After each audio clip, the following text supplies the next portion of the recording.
행복하게 일하고 싶으신가요? 행일사와 함께하면 그 길이 보입니다. 안녕하세요, 구독자 여러분. 행일사 리포터 김윤진입니다.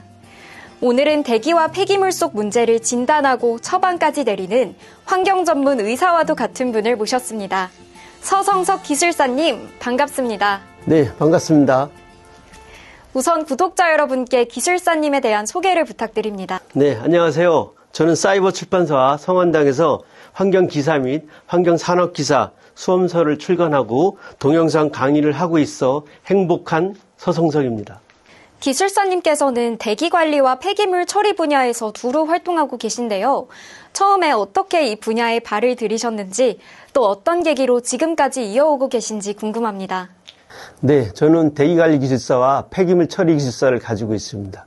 그 이전에는 대기환경기사와 폐기물 처리기사가 있었는데요. 아마 그 자격증을 취득하면서 자연스럽게 대기와 폐기물 쪽에 활동하게 된 것 같습니다.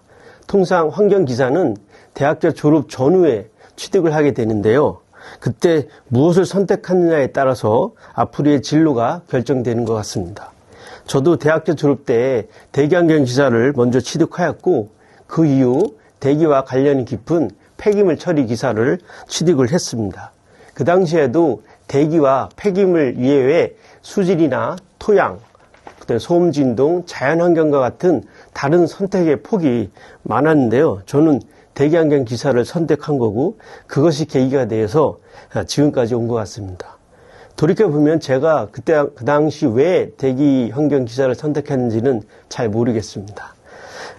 지금처럼 우리나라 대기를 깨끗하게 하겠다는 어떤 투철한 사명감이나 아니면 전 세계적으로 직면한 기후위기를 극복하겠다는 강한 의지가 있어서 한 것 같지는 않습니다.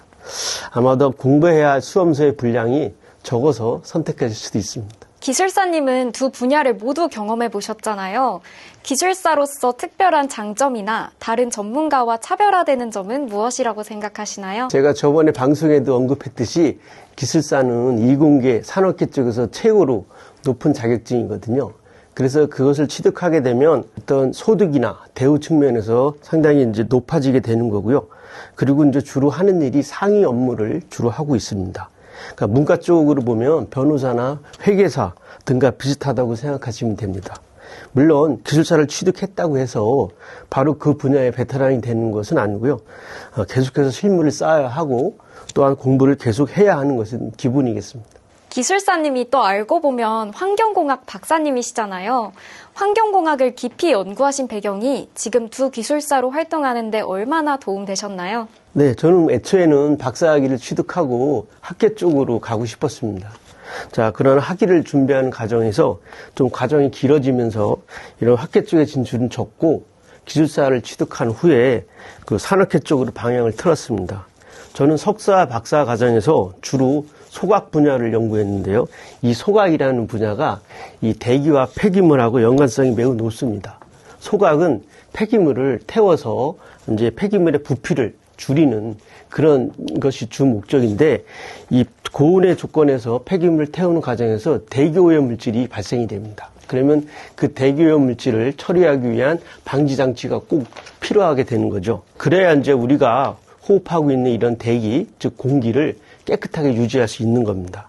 그래서 저는 자연스럽게 이런 폐기물과 대기 분야를 더 깊게 알게 되었고요.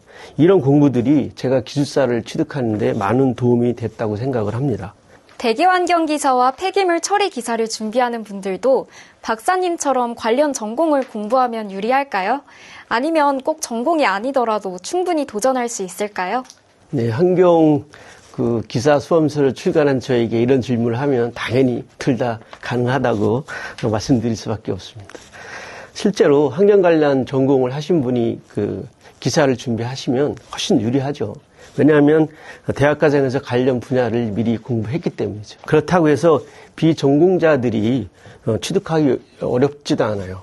물론 이제 전공자들보다 공부를 더 많이 해야 되고 또 시험 준비 기간도 좀 길어야 하는 거는 당연하겠지만 그래도 비전공자들에게 좀 다양스러운 것은 이 환경이라는 학문은 이 학문의 깊이보다는 여러 가지를 알아야 되는 이런 다양한 학문의 넓이가 중요한 학문이기 때문에 비교적 좁고 깊게 배워야 하는 뭐 기계라든지 토목, 건축, 전기보다는 훨씬 더 유리할 수 있습니다. 그리고 환경이라는 용어 자체가 내 주변을 둘러싼 모든 것을 환경이라고 얘기하지 않습니까?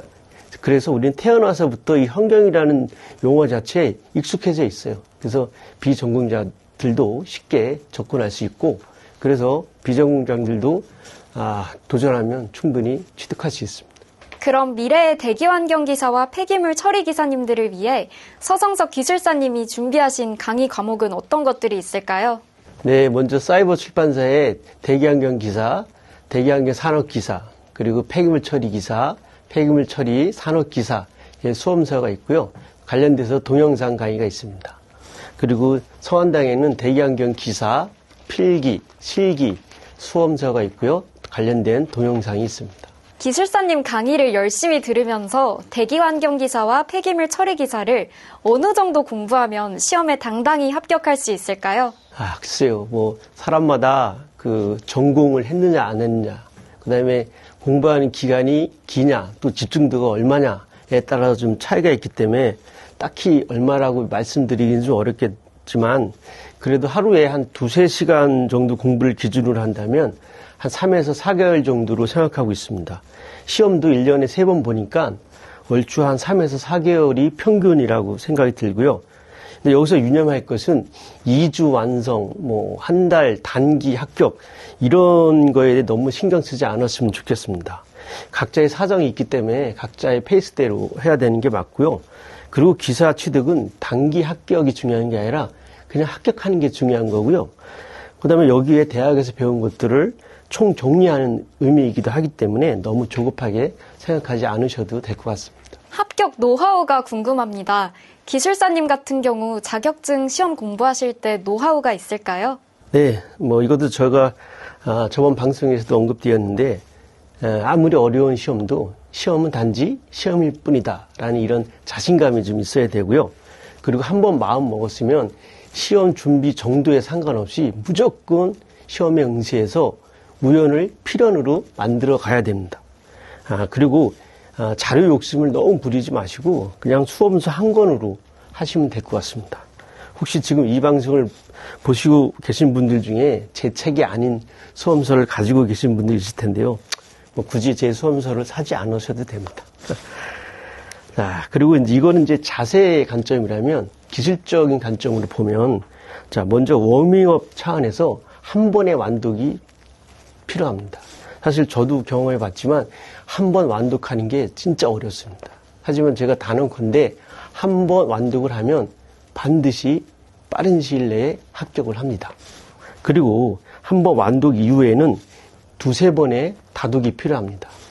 여러분 한번 느껴보세요. 한 번 읽었을 때와 2번 읽었을 때, 그리고 3번 읽었을 때의 어떤 이해도의 정도, 또는 뭐 학습 진행 속도가 얼마큼 달라지는지 한번 느껴보시기 바랍니다. 그리고 기출문제를 철저히 분석해서 이 출제 빈도가 많은 거와 그 다음에 쉬운 문제 위주로 공부를 해야 됩니다.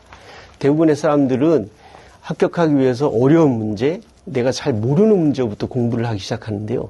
그러면 이게 진도도 안 나가고 너무 어려워서 금방 포기하는 경향이 있더라고요. 그래서 가능한 한 내가 가장 쉽다고 생각하는 문제부터 하나하나씩 정복해 나가는 그런 것이 필요합니다. 그렇게 하다 보면 내가 아는 것이 많아지다 보면 이제 합격을 할 수 있는 거거든요. 그래서 이제 60점으로 합격하면 되고요. 총 지금 필기 문제가 80문제니까 48문제만 내 것으로 만들면 합격할 수 있는 겁니다. 그리고 이것은 기사나 산업기사는 상대평가가 아닌 절대평가이기 때문에 굳이 높은 점수로 합격할 필요가 없습니다. 그래서 60대 초반으로 하는 것이 가장 효율성이 높다고 생각이 들고 있습니다. 그래서 과목별로 좀 전략을 보면, 암기에 강하신 분들은 대기환경관리 한 70점 받으시고, 연소공학 50점, 대기오염 방지장치 50점, 그 다음에 대기오염 공정시험 기준 70점, 이런 식으로 가시고, 뭐 계산이나 논리에 강하신 분들은 반대로 하시면 돼요. 그러니까 대기환경관리 50점 대신에 연소공학과 대기오염 방지 장치는 70점, 그다음에 대기오염 공정 시험 기준은 50점, 이런 식으로 좀 전략적으로 가시는 게 좋고요.